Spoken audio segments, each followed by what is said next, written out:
আসসালামু আলাইকুম। দেশ বিদেশ টিভি থেকে হোসেন বলছি। আমার চ্যানেলে সবাইকে স্বাগত। আমাদের দেশে একটা সিনেমা খুব হিট করছিল, বেদের মেয়ে জ্যোৎস্না। এখন এই বেদের মেয়ে জ্যোৎস্নার একটা গান আছে, সেটা হলো বেদের মেয়ে জ্যোৎস্না আমায় কথা দিয়েছে, আশি আশি বলে জ্যোৎস্না ফাঁকি দিয়েছে। এখন আমাদের যারা তরুণ রাজনীতি করতেছেন, মানে তারাও বেদের মেয়ে জ্যোৎস্নার মতো আশি আশি করে তারাও ফাঁকি দিচ্ছে। এখন তাদের আশি আশিটা কি? যে তারা এসে সবকিছু বদলে দেবে, পজিটিভ রাজনীতি করবে, ইতিহাস তৈরি করবে, এইটা আমরা ভেবেছিলাম, আশা করেছিলাম। তারাও বলেছিল যে নতুন রাজনৈতিক বন্দোবস্ত দেবে। তারা নতুন স্বপ্ন দেখিয়েছিল আমাদের, যে সবকিছু সংস্কার করবে। কিন্তু আমরা আসলে তাদের কাছে কি দেখলাম, কি পেলাম? 8 মাস চলে গেল এবং এই 8 মাসে আমরা যেটা দেখলাম যে তাদের কথা এবং কাজের মধ্যে বিরাট একটা ফারাক। তারা আমাদের কি দিবে? তারা নিজেরার মধ্যেই দ্বন্দ্ব, মারামারি করে মরতেছে। তারা আজকে এর দিকে চোখ রাঙায়, কালকে তার দিকে রাঙায়, এবং রাঙাইতে রাঙাইতে একদম সেনাবাহিনী পর্যন্ত রাঙায়। এবং সবচেয়ে বড় সমস্যা হচ্ছে, তারা 5 আগস্টের পর তাদের ভাবসাব এরকম, তারা সর্বজান্তা, তারা গণ অভ্যুত্থান করেছে, এখন দেশের মালিক তারা, তারা যা বলবে তাই শুনতে হবে, তাই আইন। এখন কাউকে পুষে না এরকম একটা ব্যাপার। তো তারা এতই শক্তিশালী হয়ে গেল, দেশের মালিক হয়ে গেল। ঠিক আছে বাবা, তোমরা মালিক, তোমরা শক্তিশালী, দ্যাটস ফাইন, কিন্তু কাজটা তো করবা দেশের জন্য, ভালোর জন্য। আমাদের যে স্বপ্ন দিচ্ছ, সেই স্বপ্ন দিয়া যদি বেদের মেয়ের জ্যোৎস্নার গান গাওয়া লাগে, তাহলে তো সমস্যা। তাদের প্রথম সমস্যা এই যে হঠকারিতা।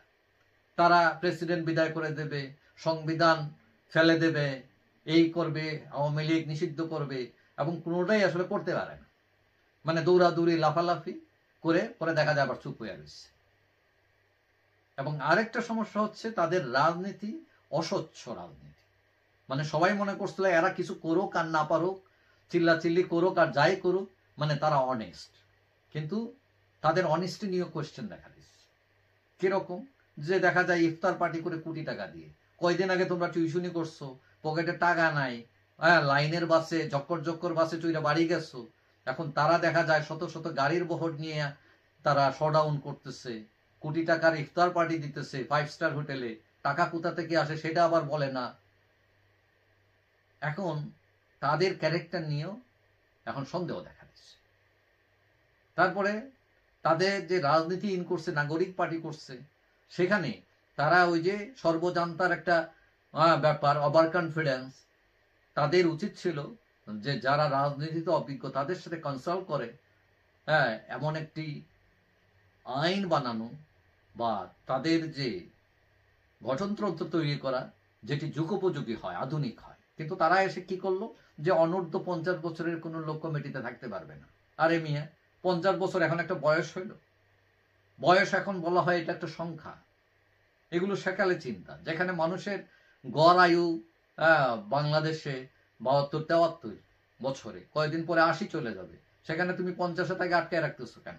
এটা কি ধরনের চিন্তা? তবে তাদের পজিটিভ দিকও আছে, তারা কিন্তু অনেক বিষয়ে সাহস দেখিয়েছে, এটা অনেক পজিটিভ একটা দিক। কিন্তু তাদের সাংগঠনিক অদক্ষতা, এবং এই অদক্ষতায় দেখলাম 8 মাস হয়ে গেল তাদের কোনো সাংগঠনিক বেস তৈরি হয়নি এখন। এবং গ্রামে গঞ্জে তো দূরের কথা, জেলা শহরেও তাদের সেরকম কোনো অ্যাক্টিভিটিস নেই। অথচ তারা কিন্তু ক্ষমতা যাওয়ার স্বপ্ন দেখতেছে।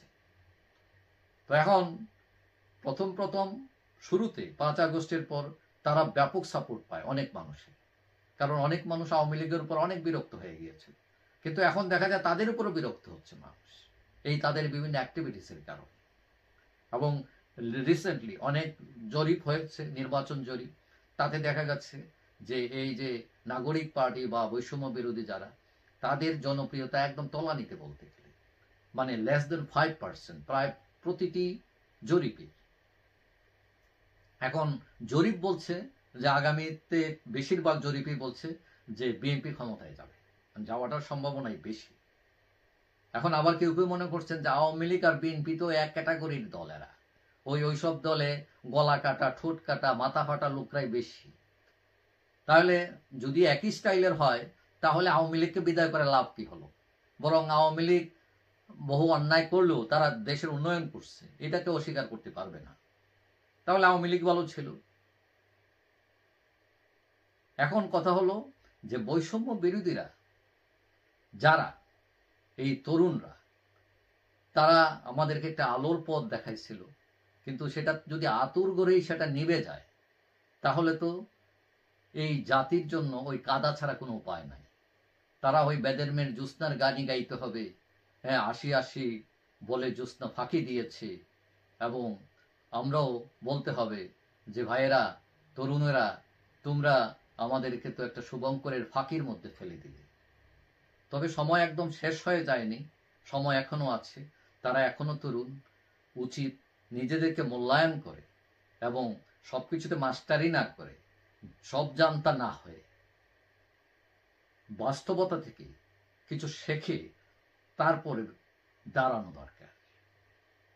এবং তারা পারবে, পারবে না সেটা আমি বলি না, কিন্তু তাদের যে এই গত 8 মাসে কোথায় কোথায় তাদের ভুল এবং সেগুলো শুধরে কিভাবে উঠতে হবে সেগুলো যদি মূল্যায়ন না করে, কিন্তু যদি মনে করে না আমরা সব জানি তোমরা কে আবার, তাহলে রাজনীতি ওই যে 5% যেটা আসছে সেটাও 1%, 1.5%-এ চলে যাবে, এটা নিশ্চিত।